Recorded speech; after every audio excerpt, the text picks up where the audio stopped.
Mahindra tried to launch a 7-seater family mover at once. They named it the Xylo, but unfortunately for them, it didn't appeal to the families. It only appealed to the cabbies. But they've had another crack at it, and here's the latest product, the Marazzo.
Mahindra has been focusing on one thing about this car, and that this car is based on a shark themed inspiration.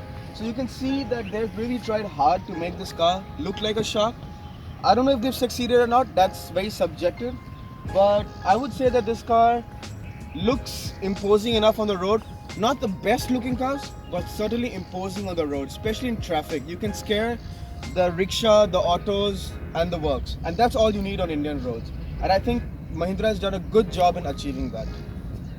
The engine on the Marazzo is a 1.5 liter diesel engine. It provides around 120 horsepower with 300 Newton meters of torque, just sufficient to get the car moving, and makes it a really capable cruiser on the highway.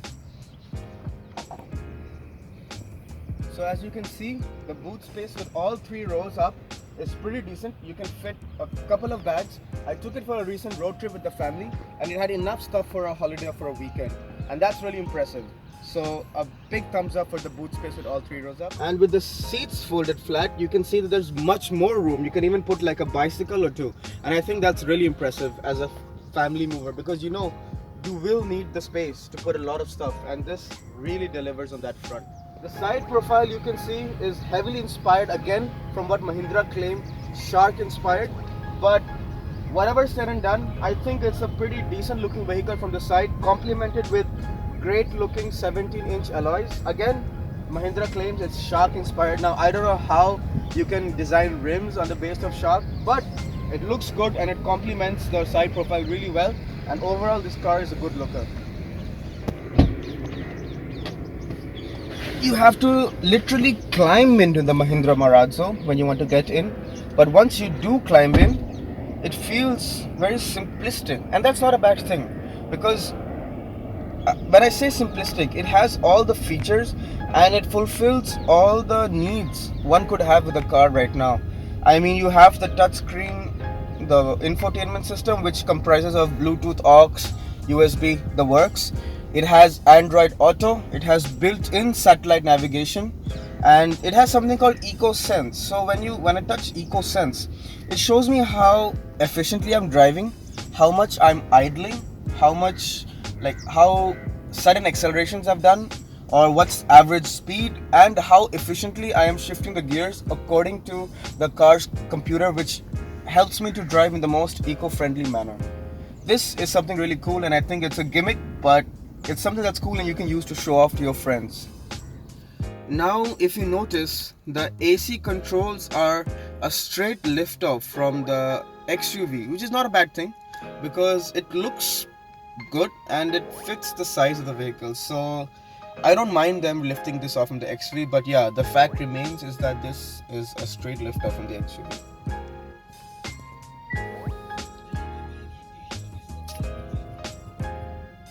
As you can see, the MID is very comprehensive and it's very nicely colored. It has a purple theme, so which it stands out in the car. When you're driving at night, there's a purple theme around the car.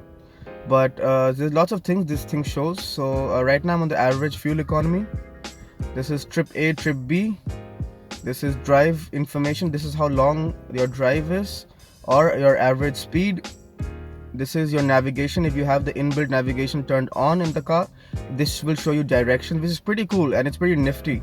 Goes a long way to improve driving experience.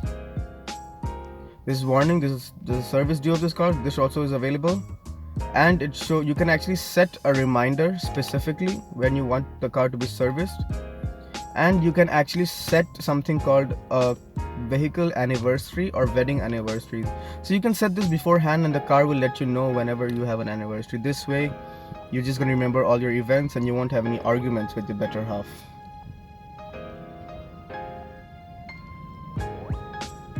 This is the captain seat version of the Marazzo in the M8, the top end variant, and I can say that the seating and the space is pretty darn good. I mean, the seat comfort is also amazing. I took it for a long drive and I had my family members sitting in the back and they had no complaints. They've experienced its rivals like the Hexa and the Innova Krista, and they didn't feel that this was much behind that. So definitely a bonus point for the Marazzo in this regard. So a benefit of the sitting in the back is that you get these.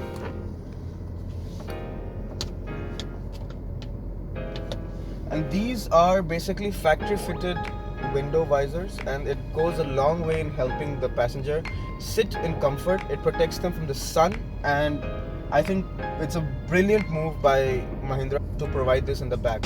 Even Tata does in the Hexa, but that costs much more than this. And for Mahindra to provide this in the back, big thumbs up for them. And I really appreciate this small little move by them goes a long way in customer satisfaction. So now I'm behind the wheel. Let's see how this car drives. When you slot it in first and when you leave the clutch, you instantly notice how easy this big car is to set off the line. I mean, you can just leave the clutch and the car just starts moving fast. Not just moving, but moving fast. So you don't have to put in the throttle as much as you expect it to be. And that's a big pleasant surprise for such a big and heavy car. Everything about this car makes it very easy to drive. I just mentioned the clutch. Secondly, the steering wheel. The steering is very, very light in city limits, which means maneuvering this big car in city traffic or in tight parking spaces is very easy. The other side of the steering wheel is that it does weigh up. Many steering wheels stay light all the time. This is light in the city premises, but it weighs up sufficiently on the highway, and that's also a very pleasant surprise. I mean, the whole driving dynamics of this car is a pleasant surprise, and it's really nice to see that an Indian car maker is coming out with a car which can do so many things and can have so many split personalities. So the gear lever is very long, the throw is very long, but it's okay, it's fine. The car is equipped well, so steering audio controls on the steering wheel and cruise control on the steering wheel, so it makes cruising very easy and you do not have to take your eyes off the road, which is really nice thing to have. Few downsides of the car though from inside. Door pockets on the doors, not very usable. They're big, but it's very difficult to take stuff out of it and put inside, so kind of renders them useless. The glove box, very small, though there is a useful additional storage area on the dashboard, but it's exposed to the sun, so you can't leave stuff like your mobile phone or anything. There are a few cup holders that should have been extra, especially storage boxes, because there's one that's super low. It's too inaccessible for the driver. Cup holder is fine, but there is no place to keep your phone. Unless you have an Android phone, it's difficult to use the GPS on your phone. I mean, you have the Android Auto, which I have connected it to right now, and I'll just show it to you. So as I said about Android Auto, this car is equipped with it and it makes life really easy of the driver. So in the Android Auto, you can use GPS, you can see the weather, you can see recent calls, and you can see other notifications. Like I just made a call. The number you are calling. But I can control everything from here. I can control music, and I can make calls, and I have notifications as well. And if I don't want any of this, I can touch the last icon and just go back to the menu. This is the car menu I have from start. I'd like to sum up things by saying that the positives of the car are that it drives really well. You'd be really surprised at how well this drives. It has pretty good amount of information. I like the MID. It provides a lot of information. It has a lot of features in the car, so that's covered. It rides really well. It's got really good ground clearance. It's got decent boot space with all three rows up. It gives really good fuel economy. But there are some downsides to the car. and those are that the interior storage option should have been a little bit more, and this engine could do with a little bit more power. I'm not saying it's underpowered, that'd be too harsh to call it that, but it could do with a little bit more power. And it's something you can hit or miss. It could have more functional door pockets, again, not a deal breaker. There's really not much you can fault with this car. I mean, I was so impressed. I took it for a road trip. I did everything with it. It was amazing. It stood out in all departments.